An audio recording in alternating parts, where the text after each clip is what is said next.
Hello everyone. In this session, we are going to talk about our Article 22 of our Indian Constitution.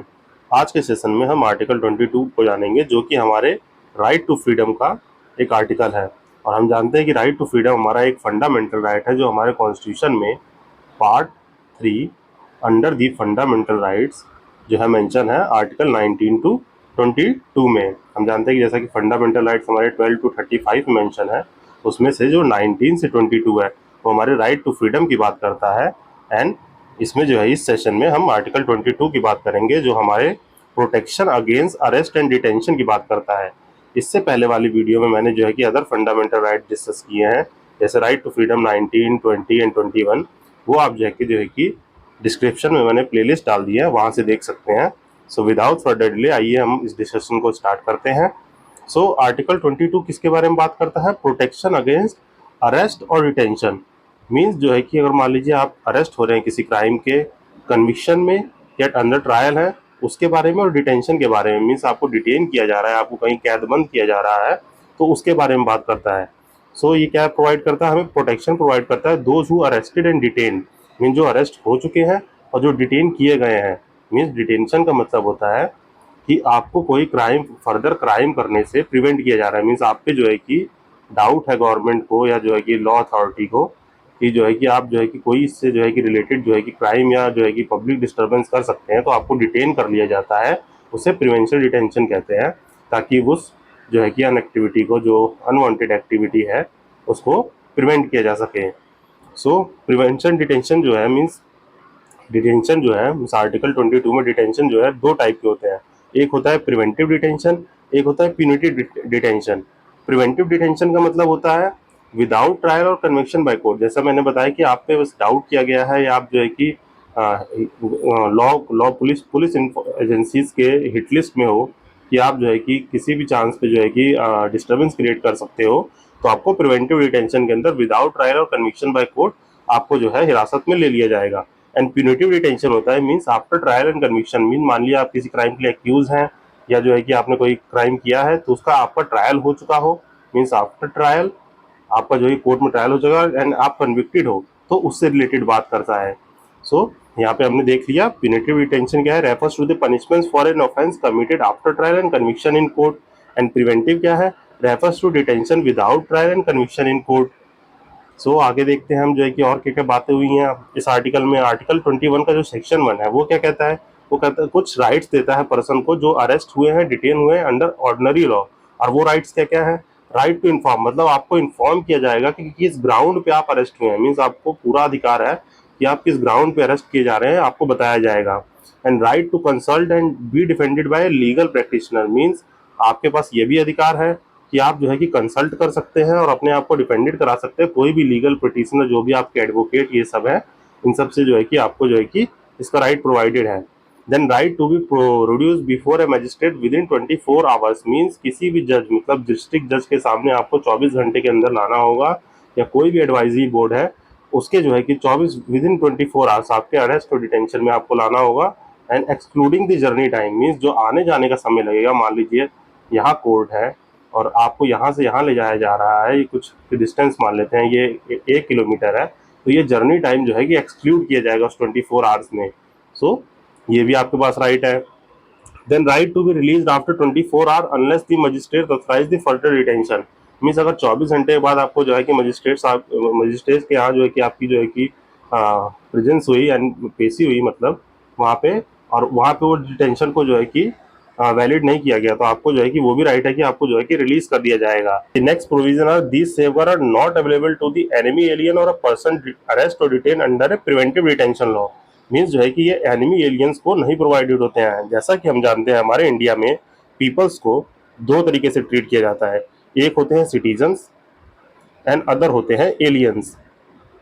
अब aliens क्या होते हैं? जो other country, means other country के citizens है, मतलब फॉरेन कंट्री के, उनको सर्टेन राइट्स नहीं प्रोवाइडेड है। जो कुछ फंडामेंटल राइट है, जैसे 15 हो गया, 16 हो गया, आपका 19 हो गया, 29 and 30, these fundamental right solely available to the citizens of India. Means ये फंडामेंटल राइट खाली सिटीजन्स को प्रोवाइडेड है। अब एलियंस भी जो होते हैं उनको हम दो तरीके से ट्रीट करते हैं, एक होते हैं फ्रेंडली एलियंस एंड अदर होते हैं एनिमी एलियंस।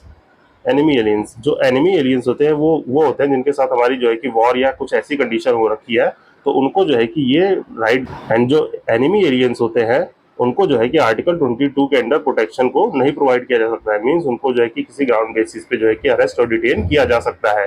देन जो है कि देखते हैं हम जो है कि नेक्स्ट प्रोविजन क्या है। नेक्स्ट प्रोविजन जो आर्टिकल में है 22 में, वो ग्रांट करता है grant protection to the persons who are arrested और detain under a preventive detention law. Means ये तो बात कर रहा था, मीन्स ऑर्डिनरी लॉ के अंडर अरेस्ट हुआ है, ये बात करता है जो प्रिवेंशन डिटेंशन लॉ के अंदर हुआ है उसको। ये available to the both citizens as well as aliens. और यहाँ पे हमने जान ही लिया कि एनिमी एलियंस को जो है कि ये राइट जो है कि प्रोवाइड नहीं है, तो यहाँ पे भी फ्रेंडली एलियंस को तो मिल जाएगा। But in case of enemy aliens, उनको जो है कि नहीं प्रोवाइडेड होगा। और the detention of a person can not exceed the 3 months unless the advisory board report sufficient cause for extended detention. The board is to consist of जजेस of a high court. Means जो है कि जो भी person detain हो रहा है वो 3 मंथ से मोर देन 3 months जो है कि उससे ज़्यादा डिटेन नहीं किया जा सकता है, अनलेस कि मतलब कोई एडवाइजरी बोर्ड जो है कि जब तक कोई एडवाइजरी बोर्ड उस रिपोर्ट को मीन्स उस डिटेंशन को जो है कि एक्सटेंड करे। और वो बोर्ड में जरूरी है कि हाई कोर्ट जज, मतलब those who are qualified to be जज ऑफ द हाई कोर्ट, और हाई कोर्ट जज जो है उनके द्वारा ही जो है कि ये बताया जाएगा, तभी उस डिटेंशन को एक्सटेंड किया जा सकता है। अब आगे देखते हैं क्या प्रोविजन है। और इसमें यह भी प्रोविजन है कि पार्लियामेंट जो है, हमारी पार्लियामेंट, वो उसके पास पावर्स है जो है कि वो जो है कि कोई भी circumstances a class of case जो है कि बना सकती है in which person can be detain more than 3 months।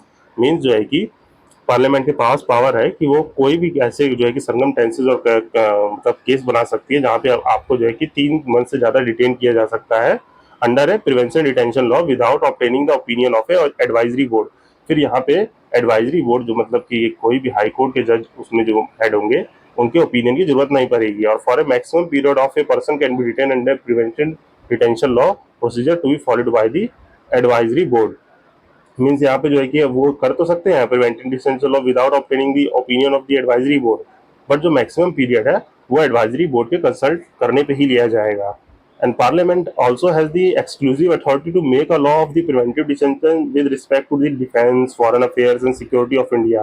Mean उनके पास ये भी पावर है, जैसे हम देखें तो अपना जो है कि प्रिवेंशन ऑफ टेररिज्म एक्टिविटीज जो कोटा एक्ट है वो बनाना, वो पार्लियामेंट ने एनेक्ट किया है। तो ये सब जो है कि पार्लियामेंट के पास पावर है। And both parliament and state legislature can concurrently make a law of preventive detention for security of the state and maintenance of public order, supplies services and essential to the community। Means जो है कि parliament और state legislature दोनों के पास ये power है कि वो जो है कि कोई भी प्रिवेंशन डिटेंशन लॉ बना सकती है अपनी स्टेट की security, maintenance of public order को देखते हुए, and supply and services means essential services to community, means जनता के हित में जो है कि वो कोई भी लॉ ला सकती है। देन जो है कि सबसे मोस्ट इंपॉर्टेंट पॉइंट है कि ये किसी और कॉन्स्टिट्यूशन में नहीं लिखा है। मीन्स जो है कि प्रिवेंटिव डिटेंशन जैसी चीज किसी और कॉन्स्टिट्यूशन में नहीं है, बट ये खाली हमारे इंडिया के कॉन्स्टिट्यूशन में एक इंटीग्रल पार्ट है जो आर्टिकल 22 में मेंशन है। देन फर्दर देखते हैं, ये बहुत इंपॉर्टेंट पॉइंट है, ये प्रीलिम्स जो है कि ये पूछा जा सकता है, तो इसको आप जो है कि मार्क कर लीजिए और याद कर लीजिए कि खाली जो है कि इंडियन कॉन्स्टिट्यूशन मीन्स जो अपना इंडिया कॉन्स्टिट्यूशन है उसी के पास जो है कि ये लॉ है। बाकी और किसी डेमोक्रेटिक कंट्री में ऐसा कोई प्रोविजन हमें देखने को नहीं मिलता है। देन जो है कि अगला पॉइंट देखते हैं क्या है इसमें, जो है कि प्रिवेंटिव डिटेंशन राइट्स मीन्स आपके पास required detainees to the inform of the ground for the detention. Means जो है कि सेक्शन 5 जो है आर्टिकल 22 का ये बात करता है कि आपके पास राइट है कि आप जान सकते हैं कि आपको क्यों डिटेन किया जा रहा है, और आपके पास अपॉर्चुनिटी फॉर रिप्रेजेंटेशन भी है। मीन्स जो है कि आपके पास गारंटी है कि आप जो है कि डिटेंशन को लीगली चैलेंज कर सकते हैं कि हमको जो है कि छोड़ दिया जाए। सो ये हमने बहुत ही ब्रीफली देख लिया कि what is rights provided under the article 22 में हमारे जो है कि अरेस्ट और डिटेंशन से लेके प्रोविजन क्या क्या है। यहाँ पे जो है कि आप इसको एक बार और रिवाइज कर लीजिएगा। आई होप आपको ये आर्टिकल समझ में आया होगा। सो इस डिस्कशन को हम यहीं पे एंड करते हैं। Please do like, subscribe and share if you liking my content. Till then, signing off. This side Ashish Bhaskar. Happy learning.